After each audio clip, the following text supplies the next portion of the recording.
মুনাফিক হুজুর চলে যাওয়ার চেষ্টা করলেন, খুব সংক্ষেপ করে 3 বার চেষ্টা করেছেন, 3 বারই ঘুরে এসেছেন, ওখানে রাস্তা ভুল হয়ে যাচ্ছে। বললেন আর বুঝতে পেরেছি এখানে আমার শাহাদাত, আমার নানাজির ভবিষ্যৎবাণী মিলে গেছে। তাবু ফেললেন, রাত্রে কাঁদছেন আল্লাহর কাছে, কোনো কেউ নেই, একজনও সাহায্যকারী নেই খোদা ছাড়া। আর যারা হুজুরের কিছু কিছু ভক্ত ছিল, অবশ্যই ছিল, তারা কিন্তু এজিদের ভয়ে সামনে আসতে পারছে না। এত দাপট চলছে তার, এত শক্তি দিয়ে সৈন্য দিয়ে এমন ভাবে অত্যাচারের বেড়া লাগিয়েছে চতুর্দিকে। এইসব নিরীহ ভালোবাসার মহব্বতের মানুষগুলো সাহসে বলতেও পারছে না, আসতেও পারছে না।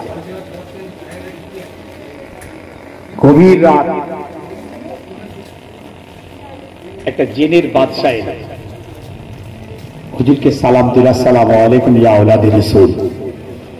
এখানে আওলাদ রাসূল কথাটা তো আবার অনেকে মানে না, মারাত্মক ব্যারাম, তার মানে রসুলের আওলাদ নেই। এবার আরেক ফিতনা, যাবো ফিতনা যাবো না, রসুলের আওলাদ নেই, রসুলের বংশ নেই। কত রেওয়ায়েত দেখাবো আপনাদের যে রসুলের আওলাদ কিভাবে হয়, কিভাবে হয়েছে, রসুলের আওলাদ আছে না নেই। উনি এসে বলে আওলাদ রসুল, আসসালামু আলাইকুম। বলেন কে ভাই তুমি এত রাতে? আমার তো এখানে কেউ নেই, সব তো দুশমন, আমি তো ঘেরাও হয়ে আছি, তুমি কে? বলে আমি আপনার বাপের মুরিদ, আলী রাদিয়াল্লাহু তাআলা আনহু মুরিদ। আমি খবর পেলাম এই যদি সৈন্যরা আপনাকে ঘেরাও করেছে, মারবে, তাই আমি এসেছি। আমি হাজার হাজার জিন সৈন্য পাহাড়ের গায়ে